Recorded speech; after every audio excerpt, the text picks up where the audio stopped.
You wanted to see me, Minister. Now look, if it's about the Stonehenge Shopping Centre planning permission, don't worry, your cheque is in the post. Oh, shut up, Bastard. What's happened? Don't tell me the government auditors found out about you nodding through those naughty Iraqi export licences.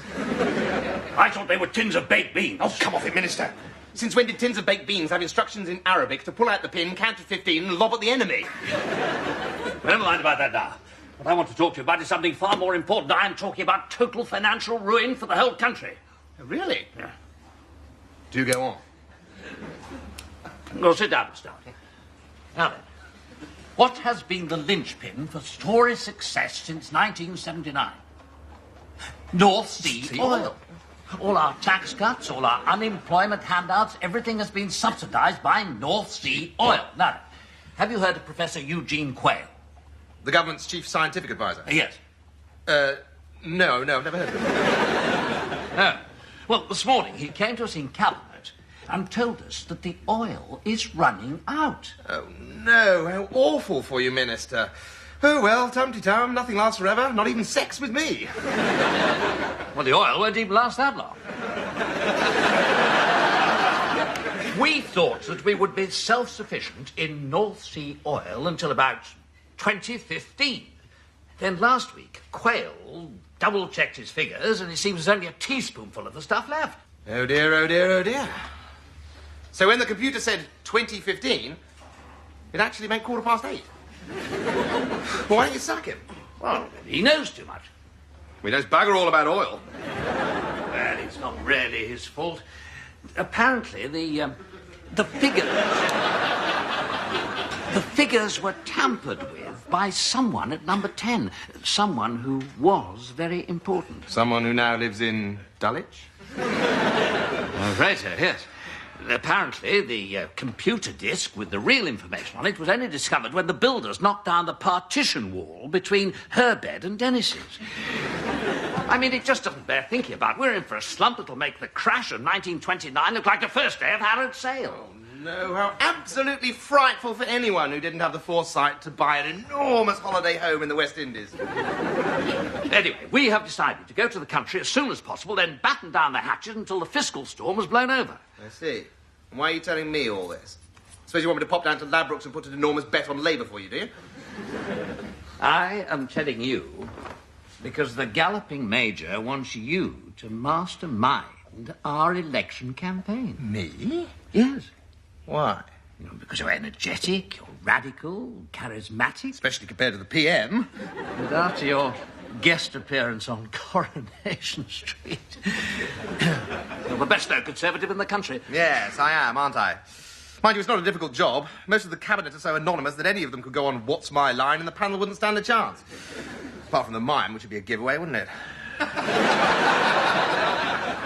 So, will you do it? Well, if the man on the flying trapeze thinks I'm the man for the job, who am I to say no? The 80s have been good to me. It's about time I gave a little something back. Excellent. Then you can start with my table lighter. That's what it is. I thought I had a growth.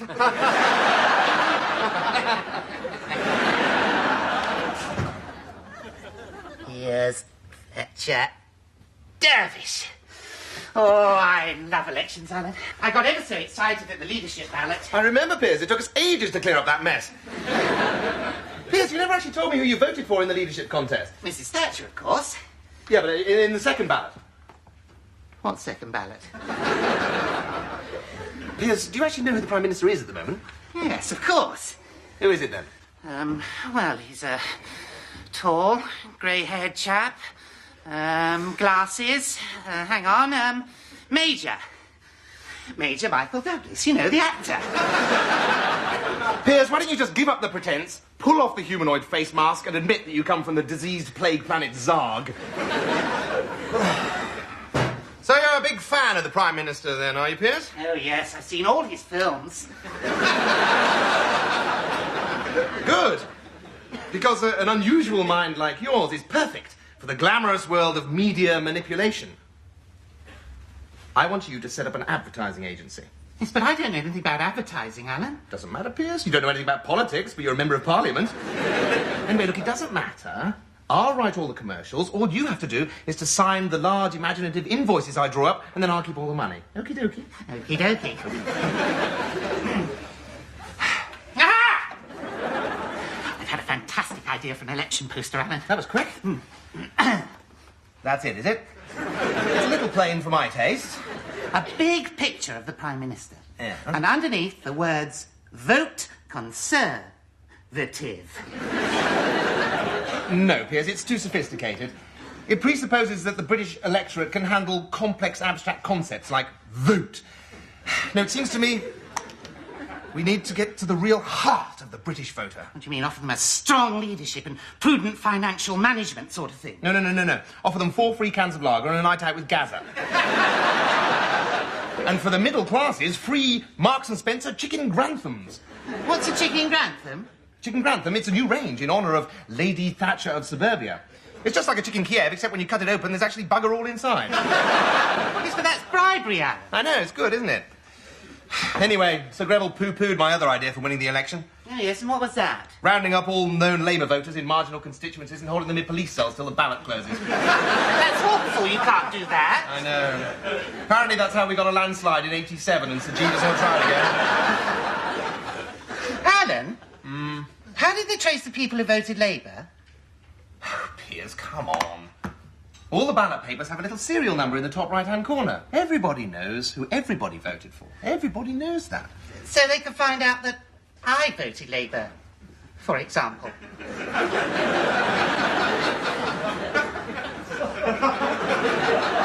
What do you mean? No, I was just being hypothetical, Alan. No, you weren't. You voted Labour last time, didn't you? Well, there were a lot of candidates and I got rather confused. Piers, you were voting in your own constituency. Your own name was on the ballot paper. I'm sorry, Alan. Oh, dear. Oh, dear. Oh, dear, oh, dear. Oh, dear, oh, dear. I shall have to teach you who to vote for next time, won't I? Give me the hot thing. Bottom, Piers. Flap. No, jacket flap. Piers, Fletcher.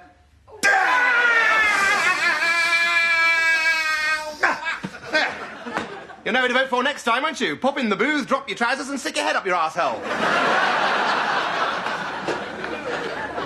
And now follows a party political broadcast on behalf of the Conservative Party by Alan Bastard MP, the Deputy Chairman of the Conservative Party.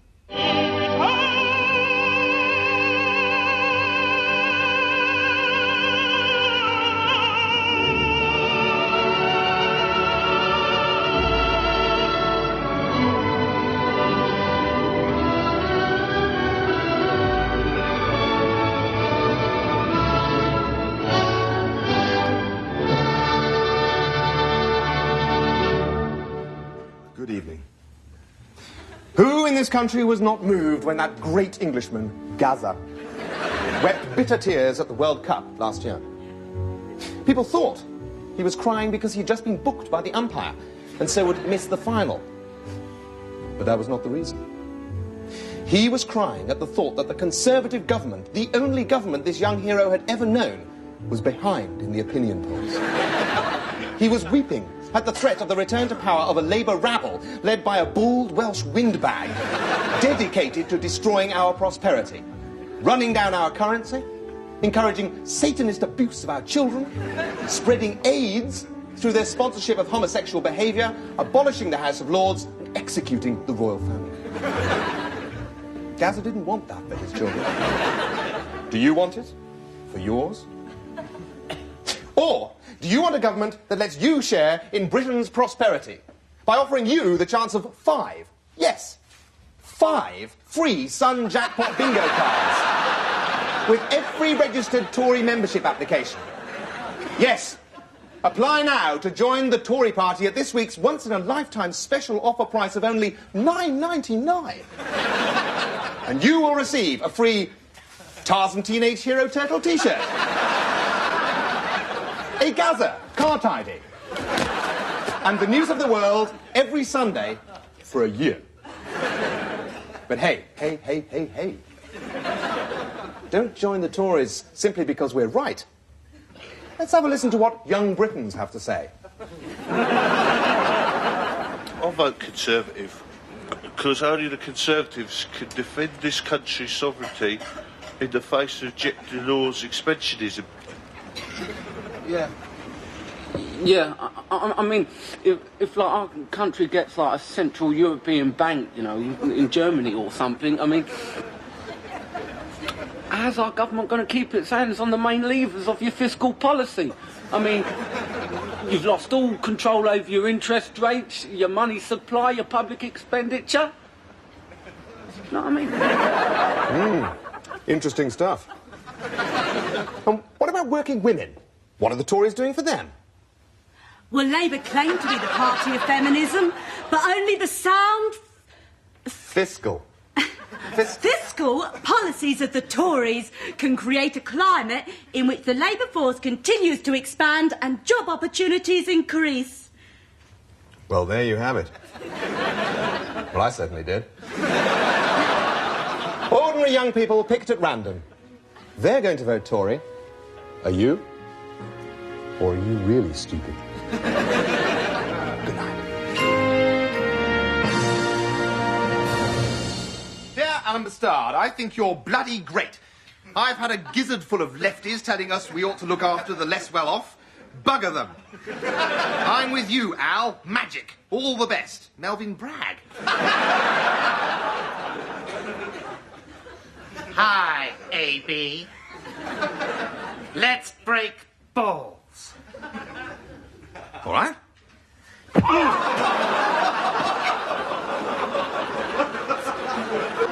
And where do you think you have been, Piers? At the Groucho Club, power lunching.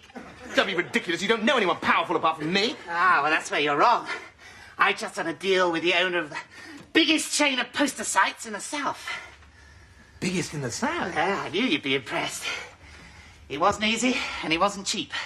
But by the end of the week, our posters will be all over Dublin. Piers, Dublin is no longer in the United...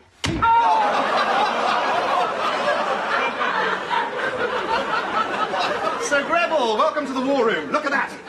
We're 11 points ahead. We can call the election any time we want. We'll romp it. Piers? I think I've lost a testicle.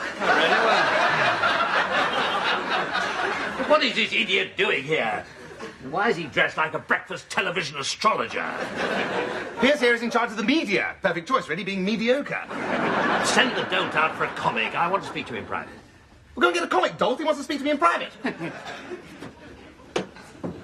Now, Minister, if this is about those vicious rumours that I've been taking cash away from the election fund... Well, of course you have, Bastard. We'd be worried if you hadn't. No, it's far more important than that. The opposition parties are in total disarray. We are heading for a landslide, damn it. Well, what's wrong with that? Well, we don't want to win the election, not with total economic collapse just around the corner. The whole idea of appointing you was you'd run such an odious campaign. The public would all vote Labour, then they'd have to carry the can. Well, why didn't you tell me we were supposed to lose? Excuse me, Alan. God, which comic did you want me to buy? Piers, it doesn't matter. Just get the Beano, the Dandy, or the Daily Express. It's all the same to me. Now, get out! No, don't get out! Piers, get back in again. Piers, hello. Hello. Ha! Piers, Sir Greville and I have some very exciting news for you. Oh, you have? We have. We have. Following the enormous success of your taking the poster campaign beyond mere national boundaries, Sir Greville and I have decided to put you in charge of the entire election campaign. Oh, yeah. Oh, yeah. I'm trying to take the new spirit of the caring 90s and inject a bit of, honesty and modesty into political advertising. Well, let's have a look at Piers Fletcher Dervish's radical posters. Yes, let's. And this is my special favourite. Poll tax was a dreadful mistake, and we'd like to get rid of it. But we can't think of anything to put in its place, so let's try to make the best of it. Vote Conservative. Piers, you're a Mrs. genius. Thatcher may have Don't give me but that. Don't worry. We all know you're a bloody American. Still runs the country. Paddy, how's life in the Labour Party? Conservative. All right, Bastard, what's going on? What are you up to? We're 15 points ahead in the polls. Yes, it does seem a Labour landslide is guaranteed, doesn't it? What the hell is going on, then? What's going on? Today, there's the annual House of Lords pacemaker recharging ceremony. You know damn well I'm talking about. Why are you trying to lose this election? Me? Paddy, I'm Mr. Win at any costs. Oh, good. 2 brandies, please. 1 Napoleon, 1 cooking. Shove! Then why have you got a man with a bath sponge for a brain in charge of your campaign? There's some catastrophe on the horizon, isn't there? And you Tories don't want to be around when it happens. Come on, Bastard. You got to tell me, what is it? What have you got down here? What is it? Paddy! Oil. Oil? What about it? It's running out. By the end of the year, the only oil reserves we'll have left will be in Kenneth Baker's hair. Oh. So you want us to form the next government? You want us to have to deal with the total collapse of British industry? You want us to go to the common market cap in hand? You want us to beg the German Bundesbank to take over the running of the economy, lead into a nationalist backlash, which will sweep us from power... Into the gutters of history. Into the gutters of history, and bring you back. Just as you get the crisis under control. That's right, Paddy. Got it in 1. It's an old trick, but what can you expect with a circus performer for a Prime Minister? Now then, about my fee. Oh, fee. No, why should I pay you now that you've told me?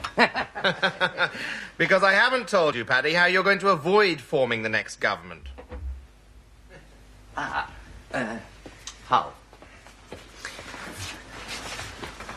Cheers. How? Well, money first, Paddy. Money. No, we've not got any money. We've not got any money, don't give me that. I have it on good authority. There's been a very generous offer made by someone who wants to buy Labour Party HQ and turn it into a private hospital. Oh, no. We'd never sell it. Besides, it was a derisory offer. It's the best one I'm going to give you.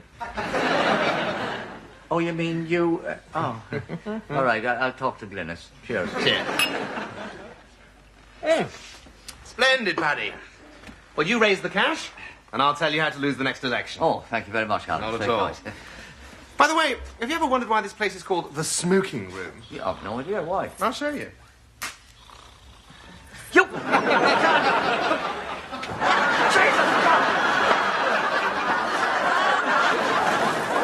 Party believe that we should expand our way out of this recession.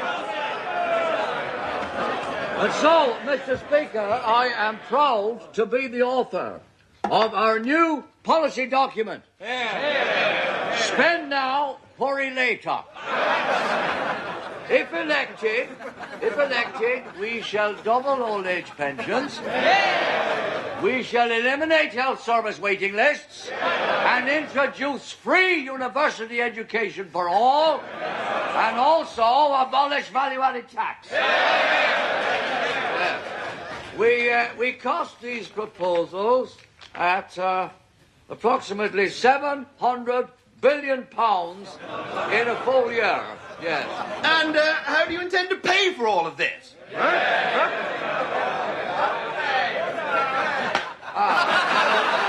the honourable member for Holton Price has hit upon the one small problem in this exciting new manifesto. Resign. What's he doing? He's emulating you, Pierce. He's telling the truth. No one will vote Labour. Even I can see they're being silly. Well, you started this stupid truth business. Anyway, it's about time they didn't do this show. Mr. I should like to point out on behalf of the Liberal Democrats that although we are all very nice people, we have absolutely no idea how to run a country. Oh, shut up, you stupid bitch. You've had your say. Sir Greville! Look at this fabulous Telegraph poll. Labour 4%, Liberal 4%, Conservative 4%, do not intend to vote 77%. There's no way we can win the election now. Oh, damn the election at the start. I'm going bankrupt. What? Well, somebody has leaked this oil story to the press. So now my share portfolio is about to go through the floor. My house is going to be worth slightly less than it was when it was built in 1763. Well, which bastard can have betrayed us? I don't know. But Major suspects me, so I've got to find the culprit. You haven't been talking to those filthy Fleet Street friends of yours, have you? Minister, as if I would. Well, everybody knows. How? How? Exactly. How? Just Jeffrey's style, the bitter old has-been. No, calm down, Minister, calm down. Come and have a sit down. Yes, calm, Rebel, calm. Yes, don't... Have a few cigars and do your breathing. I don't envy you, Minister. I suppose you'd do anything to have things back the way they were before all this blew up. Oh, anything, anything. I do have one idea. Really? But it's a desperate shot. And it wouldn't come cheap. And I may not even come out of it alive myself. Bastard, you owe it to Great Britain. All right, I do. Very well then, so be it. I'll have to dictate a letter to you. To the Governor of the Bank of England. Dear Sir, this is to introduce Alain Bastard, MP, who is here on urgent government business. As you can see, he has a large, empty sack with him. Help him fill it.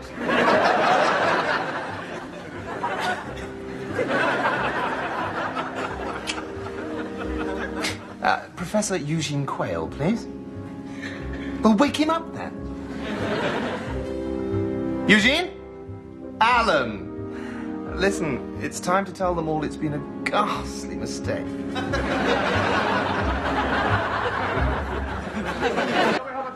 Yes, I made a ghastly mistake. I grossly underestimated Britain's North Sea oil reserves, and I have already tendered my resignation. What about what the Prime Minister said? Oil shares bounced back in the aftermath of Professor Quayle's statement. Professor Quayle had been a senior scientific advisor to the government. Yes, dear. No, dear. 3 stinking bags full, dear. Well, Piers, what's the matter with you? Didn't you take my advice and buy some oil? Oh, yes, I did. And Clarissa's livid.